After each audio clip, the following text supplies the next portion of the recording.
ফরজ গোসল হয়েছে, গোসল করতে যাবে, এমন সময় এই কথাটা শুনলো আমার নবী উহুদের প্রান্তরে শহীদ হয়ে গেছে। শোনা মাত্রই হানজালা রাদিয়াল্লাহু আনহু নতুন বিবিকে বলে, বিবি রে, আমার তরবারিটা দাও আর আমাকে ক্ষমা করে দাও, তোমার সাথে আর আমার সাক্ষাৎ হবে না। সুবহানাল্লাহ বলেন। তরবারিটা লইয়া হযরতে হানজালা উহুদের প্রান্তরে চলে গেলেন। যুদ্ধ করতে করতে হযরতে হানজালাও শহীদ হয়ে গেলেন। সুবহানাল্লাহ বলেন।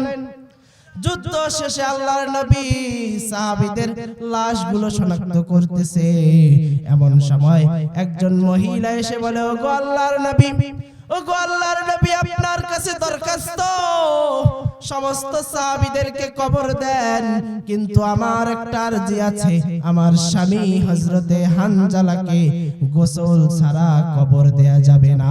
সুবহানাল্লাহ বলেন। আল্লাহর নবী আশ্চর্য হয়ে গেলেন, কেন?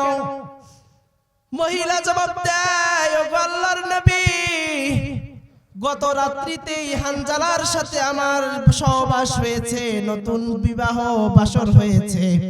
হানজালা যখন শুনেছে আপনি নবী উহুদের প্রান্তরে শহীদ হয়ে গেছেন, এই কথা শোনা মাত্রই গোসল ফরজ হয়েছে, ফরজ গোসল না করে আপনার মৃত্যুর সংবাদ শুনে হানজালা তরবারি নিয়ে উহুদের প্রান্তরে চলে এসেছে। যুদ্ধ করতে করতে শহীদ হয়ে গেছে, কিন্তু আমার হানজালা ফরজ গোসল ওয়াজিব হয়েছে, গোসল ফরজ হয়েছে, গোসল করে নাই, তাকে গোসল না করা পর্যন্ত কবরে দিয়েন না গোল। সুবহানাল্লাহ বলেন।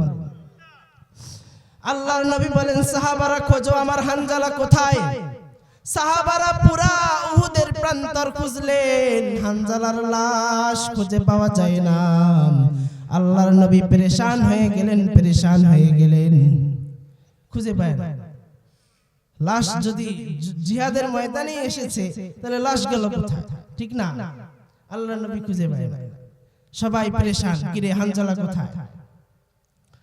সবাই যখন পেরেশান, এমন অবস্থায় জিবরাইল আলাইহিস সালাম আল্লাহর নবীকে বলেন, ওগো আল্লাহর নবী, পেরেশান হওয়ার দরকার নাই, পেরেশান হওয়ার দরকার নাই, আপনার সাহাবী হযরতে হানজালা আপনাকে ভালোবাসতে গিয়ে, আপনাকে মহব্বত করতে গিয়া গোসল ফরজ হয়েছে, ফরজ গোসল না করে উহুদের প্রান্তরে এসে শহীদ হয়ে গেছে। আল্লাহ রাব্বুল আলামিন তার এই কাজটাতে এ পরিমাণ খুশি হয়েছেন, এ পরিমাণ খুশি হয়েছেন, আল্লাহ রাব্বুল আলামিন আসমানে নিয়া নূরের তৈরি ফেরেশতা দিয়া হাউজে কাউসারের পানি দিয়া তাকে গোসল করাইতেছে। সুবহানাল্লাহ বলেন। আল্লাহর নবী আসমানের দিকে তাকাইলেন, তাকিয়ে দেখেন আল্লাহ রাব্বুল আলামিনের ফেরেশতারা হযরতে হানজালা রাদিয়াল্লাহু আনহুকে হাউজে কাউসারের পানি দিয়ে দিয়ে গোসল করাইতেছে। সুবহানাল্লাহ বলেন। সুবহানাল্লাহর আওয়াজ তো হলো না, সুবহানাল্লাহ জোরে বলেন। কি পরিমাণ মহব্বত, কি পরিমাণ মহব্বত, কেমন ভালোবাসছে তারা, আর আমরা কি পরিমাণ ভালোবাসি। যদি প্রকৃত ভালোবাসতে পারি তাহলেই নাজাত, আর যদি ভালোবাসতে না পারো তাহলে জাহান্নাম ছাড়া উপায় নেই। কথা বলেন ঠিক কিনা? প্রথমেই বলেছিলাম জান্নাতে যেতে হলে দুইটা কাজ করতে হবে। সবাই বলেন কয়টা? সবাই বলেন। এক নাম্বার আল্লাহর সন্তুষ্টি, দুই নাম্বার রাসূলের সুপারিশ।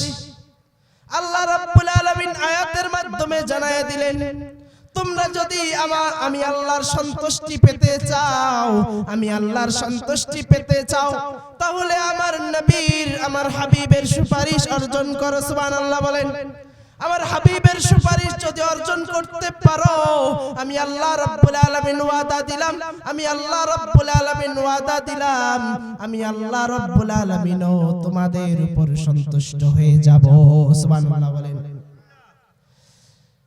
আল্লাহর নবীর সাহাবীরা, আল্লাহর নবীর সাহাবীরা নবীজির কালেমার দাওয়াতের পূর্বে তারা জিনা করত, মদ খেত, বিভিন্ন নাজায়েজ কর্মকাণ্ডে লিপ্ত ছিল, কিন্তু আল্লাহর নবীর দাওয়াতের কারণে কালেমা পড়ার কারণে এত সম্মানিত হয়েছেন।